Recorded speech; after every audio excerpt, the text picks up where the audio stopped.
Hey everyone, Krista here, and if you're looking for a great escape near Orlando, launching from King's Landing and taking this beautiful trip through the Emerald Cut of Rock Springs Run is an amazing choice. And today I'm going to go over all of the details starting right now. Rock Springs Run is a beautiful small river that starts just north of Kelly Park in Apopka, Florida, and is one of two designated wild and scenic rivers in the state of Florida, and is part of a complex ecological system of the Wekiva River Basin.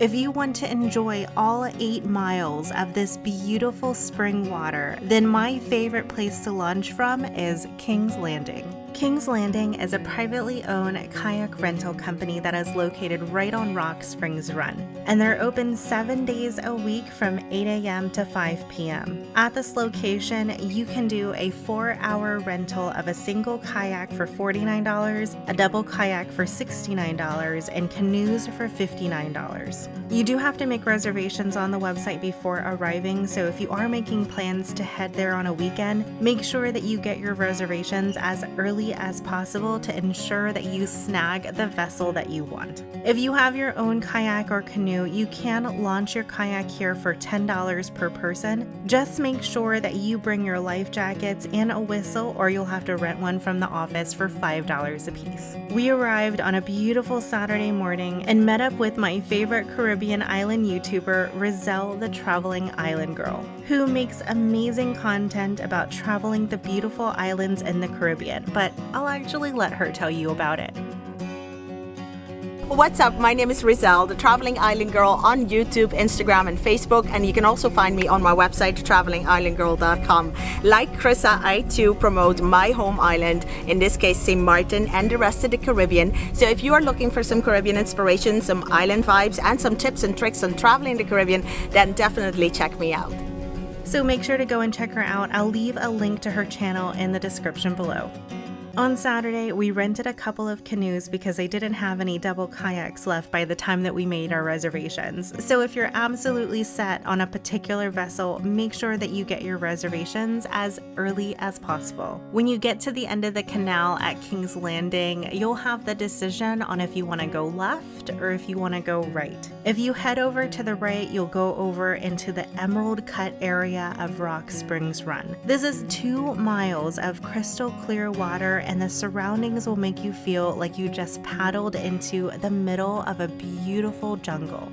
This entire area is just breathtaking, and even though you're paddling against the current, you'll want to continue just because it gets more and more beautiful the further and further you go. If you do end up with a couple of canoes like we did, it can be a bit difficult to get around in the more shallower areas of the river, and the canoe is a bit more difficult to navigate the twists and turns throughout the river. So if you do have the option, I highly recommend getting a kayak or paddleboard for this section, but if you're determined like we were, then you can absolutely make it up the Emerald Cut in a canoe. It just might be a bit more difficult. If you want to have the river all to yourself, the best thing to do is to make sure that you get out into the water as early as possible. The earliest launch for King's Landing is 8:30, and I love taking this time slot because it gives you the opportunity to have this beautiful river all to yourself.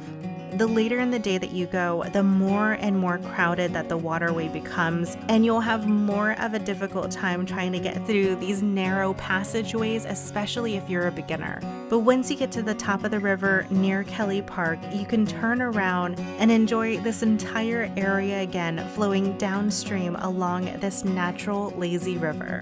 If you have more time by the time you get back to the canal, then you'll have to head over to the left side of the river, which is a completely different experience, but just as beautiful. On this side of Rock Springs Run, the river will open up and deepen, making it a lot easier to navigate if you're in a canoe.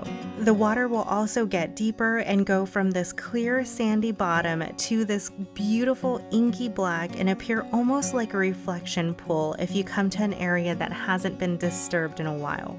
On this side, the river really opens up, and it's your best opportunity to be able to see wildlife like birds, turtles, alligators, and if you get far enough down, you can even see a family of otters.